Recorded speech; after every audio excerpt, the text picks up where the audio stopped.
So Dana Abercrombie, The Coalition. I thoroughly love this series. And one of the thing is that I love how you were able to build a community for yourselves. So my question is, what does your community look like for all three of you? Hmm. I would say my community definitely is the downtown community in New York City. It's where I was born and raised, and I still live to this day. It's where I found all of my opportunities, all of my success. Things like getting on this show have happened there. I surround myself with a lot of like-minded people. It's a lot of young people, a lot of Gen Z people, and everybody's sort of just following their path and doing their own thing, and taking chances on life, and yeah, carving their own path, which is pretty cool. Yeah, I feel very similarly. I feel like I have many communities that I'm kind of a part of, but I think I really want to surround myself with like really unique, diverse, interesting people that are doing amazing things. And want, or maybe want to be, like Yeah. we're so young, like it's Yeah. hard to be there at this point. But Yeah. I don't know. I think my community is, and also I also grew up downtown, and I think that's really much a part of my DNA. It's corny, but Yeah, same thing. Like people that kind of approach life with like a curiosity and passion, and authenticity, are the types of people that I'm really interested in. And I think sometimes you can just kind of tell like who those people are, like from the instant, like that natural chemistry, that natural bond that, occurs between people. I mean, those are the people I want to stick with. And, I'm new to New York. So like forming my community, I have like different, like small pockets in different places. And I'm still working on forming like that larger community of people. Because you find those people and you have like natural, beautiful connections, but then sometimes it's hard to like stay in touch. So yeah, that's what I'm trying to build in my community.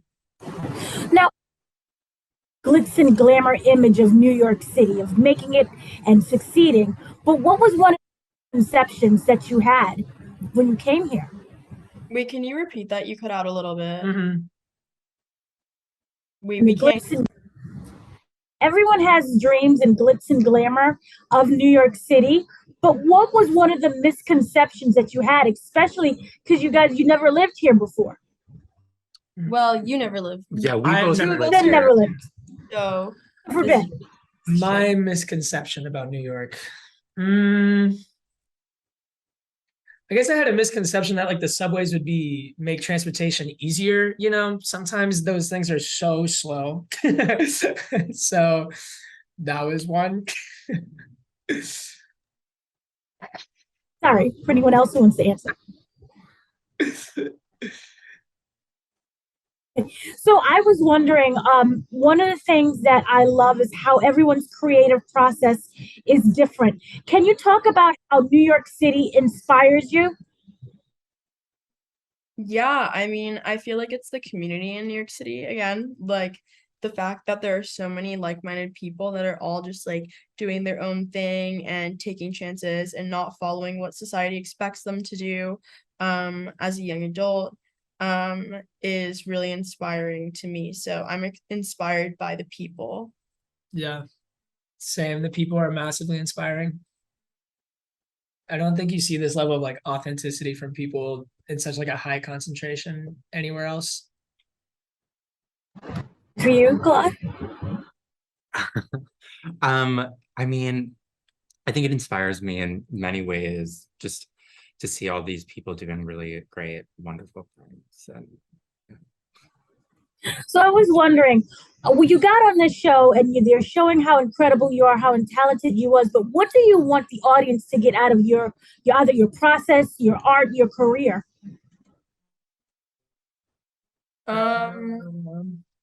Yeah, I want them to get out of that. out of our careers. I think for me, I want to be an inspiration to other young artists, especially other young artists of color, other young female artists that are Black, and people that are into photography. They're like growing up, I didn't really have any like household name artists that were Black and female, or yeah, that were photographers to look up to. So I would love to be the first to, you know, lead that in a new generation. I think I just want people to take away that like anything can happen, you know, like as long as you keep applying pressure and keep going about your life and, you know, trying to do good in whatever you do, then, you know, something will happen and something will come and, you know, you'll get the recognition you deserve, especially in New York. I think there's just so many opportunities that spring up out of nowhere. So I would say just keep applying the pressure and keep being you, and something good will come. I hope people find it just to be funny as hell. Sorry. your audience- Lastly, wondering, you use the term disruptor. What does that mean to you, for anyone who wants to answer? Well, closet-based disruptor here. Just kidding. I think that disruptor means doing things that are unconventional or not like, yeah, not following the traditional path. Everybody expects you to grow up a certain way, and your parents place expectations on you, and everybody around you has expectations on you of how you're supposed to go about things, like who you're supposed to love, what you're supposed to do, what career you're supposed to choose. And I feel like everybody in the show is a disruptor in the sense that we don't follow those expectations and we don't follow those rules. So I feel like maybe that's why they called us disruptors. Thank you so much for speaking with me.